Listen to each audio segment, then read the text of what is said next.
Welcome to Geopod episode 3. Wow, we've got a lot of huge worldwide events going on around the table to discuss. My name is Andrew Patterson. I'm a teacher here at Coppell High School, and I'm a sponsor of the Coppell Geographic Society. Let's see who else we have going on. I'm Bhargav, and I'm a student. I'm Veronica, and I'm also a student. I'm Sai, and I'm also a student. I'm Bilal, president of the Geographic Society. And I'm Nihar, treasurer of the Geographic Society. So, as most of you know, Friday, November the 13th, was a very tragic day in our world history. Events in several countries, Paris, Baghdad, Japan, Mexico, Korea, different things around the globe happened on one day, and this was a severe tragedy for the world as a whole.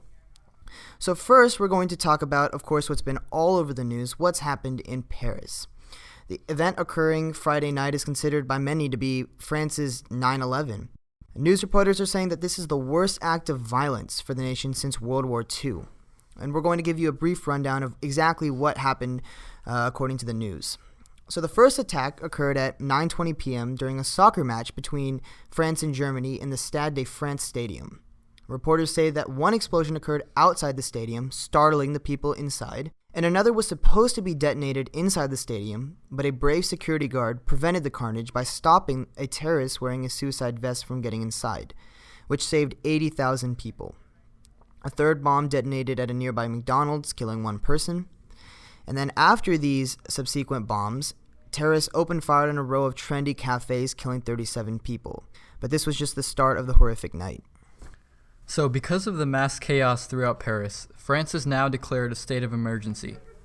Officials say the worst of the massacre occurred at Bataclan Hall, where the U.S. rock group Eagles of Death Metal were performing. A gunman opened fire, and at least 87 people were killed. The terrorists then took 20 of the fans hostage. One hostage reported that the attacker said, "This is the fault of Holland. It's the fault of your president. He should not have intervened in Syria." In the aftermath, 8 of the attackers had died, 7 of them by detonating explosive suicide belts. 3 Belgians have been arrested and 1 terrorist identified, but there is still large speculation of which individuals conducted this attack. Reporters say that ISIS has claimed responsibility. The Islamic State said that this attack is the first of the storm. And just to quickly distinguish ISIS and Al-Qaeda, ISIS is more known for indiscriminate killings and goes against Al-Qaeda's guidelines of protecting Muslims during attacks. ISIS recently released an undated video on Saturday urging Muslims who are unable to wage holy war in Syria to attack France, as they have interfered largely in Syria and Iraq. President Obama has stated that the skies have darkened and that he vows to renew U.S. efforts to combat ISIS. The president claims that France has been our oldest ally, and when 9/11 happened, France aided the U.S. in fighting Al-Qaeda, so we must do the same. Yeah, so you look at this entire situation and it's terrible because one of the things we talk about in human geography is migration and how opportunities are provided for people who are less fortunate in less developed countries as they migrate to more developed countries to find work. And you did have European countries opening their borders and welcoming them with open arms. And then you have this unfortunate, terrible situation where you know that people are going to start to close their borders. And in fact, people are going to throw up their arms in protest if they don't close their borders. So this just goes against everything we try to discuss and open our minds for in human geography. And it's a perilous situation. And there's a lot of geopolitical motivations and discussion going on.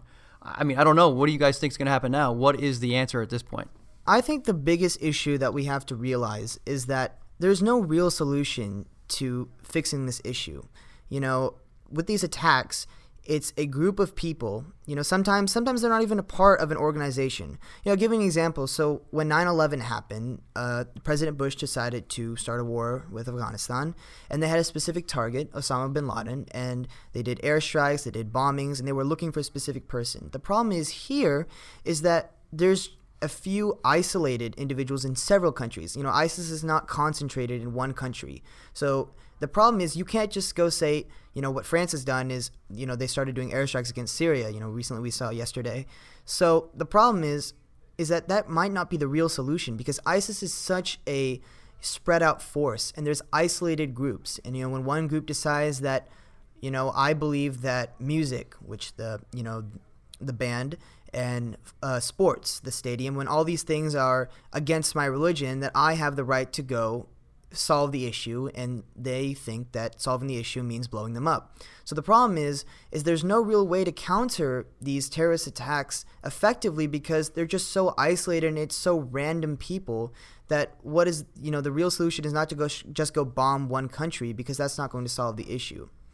Now we're going to talk about another event that happened in Beirut. So what happened in Beirut is that the Islamic State suicide bombers detonated themselves in the southern part of Beirut, killing 43 people and wounding 239. The explosions took place in the Burj El Barahna area, a well-known commercial and residential spot. The bombing was strategically timed in the evening when hundreds of families were gathered after work hours. The tragedy occurred Thursday evening, but most media coverage occurred on Friday. It's worth noting that although the bombing was an ISIS-related attack, the media has given far more exposure to the situation in Paris, so many people might not be aware of what's occurring in Beirut. The bombed area is a Shia suburb and a Hezbollah stronghold. Hezbollah is a Shia militant group that has vowed to continue to fight the Islamic State, which consists of Sunni jihadist militants who denounce Hezbollah's decision to send fighters to neighboring Syria and help President Assad counter ISIS and the rebels. A national hero, Adel Termos, tackled the second suicide bomber who was preparing to explode. Although the bomb detonated, Termos was able to diminish the bomb's radius by putting his body in front of it. Termos is an example of someone who's willing to risk their lives to save other people. In these terrible tragedies in 9/11 and the Paris attacks, you always hear these stories of one or two specific individuals who decided, I can save thousands of lives if I give up my life. These people take dangerous actions tackling suicide bombers knowing that they're going to be killed, but it's worth because it's going to save thousands of people. The next topic we're going to talk about is an unfortunate situation in Baghdad. A suicide bombing during a funeral at the Al-Ashara al-Mubashirin Mosque in Baghdad occurred on Friday, and at least 19 people were killed. All these events that we're talking about, with the exception of Beirut, they're all happening on Friday. This is why it's considered a Friday massacre.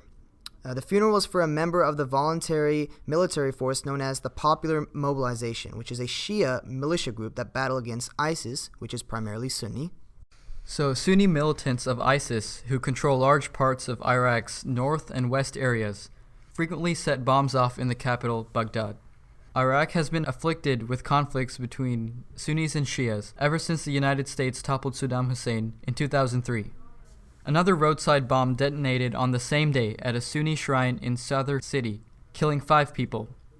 The conflicts in Beirut and Baghdad represent ISIS's ever-growing forces that continue to use their misconstrued religious views to kill innocent civilians. So my observation, looking at the big picture, is that when there was concern for terrorism in the beginning and the United States went into the Middle East to do something about it, we didn't solve anything, it seems like, because the more fire we throw on the situation, the more fire we get in return. And this whole situation is really complicated because you try to apply it to, let's say, World War II and the rise of the Nazis and Hitler, and you think about how all those states were in competition with each other. What could have been done there? The consensus in general is to say we should have stopped Hitler at the beginning. We should not have gone through this process of appeasement and allowed him to advance into Poland and other such countries. Well, you try to apply that here and apply the lessons of history, and you just can't do it because we want to say, okay, we don't want any terrorism, and so you go to try to stop something. But with this extreme culture, this extreme way of dealing with the issues, they're going to pop up in places all across the globe in ways that we might deem as uncivilized. So how do you address the situation? What is the answer? And I fully admit, I don't have it. What's the answer here? How do we combat this terrorism? Well, relating to geography, there could be a number of solutions pertaining to this topic. We could start by uniting some of the nation states that are present in the area, such as Saudi Arabia and Oman and Yemen. And another solution that could be useful in solving this crisis is to successfully convince the people that terrorism is not a solution. It's not viable, it's not pertinent in any sort of crisis or any sort of fight, and it shouldn't be applied to a Muslim ideology. The Islamic culture is one of peace, not one of violence, and that's what we should take from this. So I'm going to go off on a little bit of my perspective view. So I'm a Muslim, and I have studied Islam, and I know, and I've read the Holy Book. And so when I look at this situation, when I see terrorism, I see a group of extremists destroying what the religion stands for. When you see these attacks and you hear that there are claims that God has said for us to rid the lands of all the sins of the Western world, which is what Al-Qaeda wanted, and now ISIS just wants indiscriminate violence, a lot of what happens is that different countries or different people start putting the blame on one religion. And Sai, your saying is of trying to convince these people that terrorism is bad, the extremists, and it's not a good solution. Well, really, there's no way to convince them. Tried to do that in the past, and even after the events of 9/11, even after the events of bombing Afghanistan and Pakistan and killing Osama bin Laden, and now these events and airstrikes against these extremist countries, it doesn't change. Their views are they're so adamant about their views that there's no changing. They believe that they have the right, it's their power to go and rid the land of the sins that God apparently says is wrong. And as long as they continue to believe that, terrorism will continue to occur. Lastly, we're going to talk about an uprising that happened in Korea. Okay, so on November 14th, over 60,000 protesters in South Korea held an anti-government rally in central Seoul. And the reasons for protests include that the protesters were rallying against President Park's presidency and demanded that she resign due to some policies that she's been attempting to pursue. Recently, one of them being that she decided to replace all privately published books with government-issue books and unifying that. In addition, she's also made some labor changes that would benefit only the country's most powerful family-controlled conglomerates by making it easier to fire workers. The government said that these changes were needed to help companies compete better with low-cost industries in China and to create jobs for young people. But a lot of the protesters are saying that the youth would actually have a harder time finding jobs, as now they have to compete with adults since it's easier to fire them. In addition, at this protest, the protesters were quite violent. They had lots of metal weapons. They were using ropes to tie down buses, and the government responded by firing water cannons and tear gas. So to conclude this podcast, I want to briefly talk about the geography behind all of this. When we look at what happened, excluding the Korea attack, all the other, Paris, Beirut, Baghdad, these were all isolated attacks by one force. Well, apparently one force, ISIS. There's still speculation of who exactly caused some of them, but it's most likely going to be ISIS. And when you look at this, 3 completely different areas. France is in Europe. The other 2 are in Asia.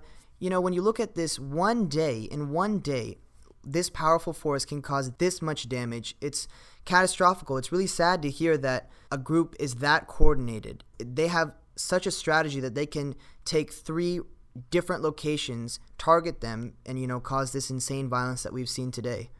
So unfortunately, in my observation, I try to be really critical of the information that we're getting. And of course, there's really shocking firsthand accounts of this terror in Paris, which is horrible. But I think there's a lot of confusion and misinformation about what's going on in the Middle East, specifically when we look at Syria. And, we've been saying that we are supporting the rebels, but who are the rebels for real? Because a lot of the funding and the weapons that we're providing to these rebels are ending up in the hands of people like ISIS and Al-Qaeda. And that is a proven fact. Matter of fact, we dropped a cash load of supplies and it ended up in the hands of ISIS. So in effect, in one way, whether it's by mistake or not, the United States is funding ISIS. And then you have Russia come in and they start their airstrikes and they're laying down the ground rules. And I think it's a lot more complicated than what we are being told. And I say that because when you examine American media, you have to see that all of our information is really coming from a select few group of people. So what's the answer? I don't know, but it makes it a lot more complicated when the information we're getting is at a slant. So where do we go from here? World War III? Peace in the next week? I don't know. Who knows what's going to happen after all these crises happens. Maybe World War III, maybe something big is bound to happen eventually. To conclude, I just want to say that we pray for all the families that lost friends and family in these events, Paris, Baghdad, Beirut. This is a tragedy. All of this happening on one day. Some very strange Friday massacre occurred. All these happened on, in the same time period. And we have our thoughts and prayers with our fellow countries. And thank you so much for listening to this podcast.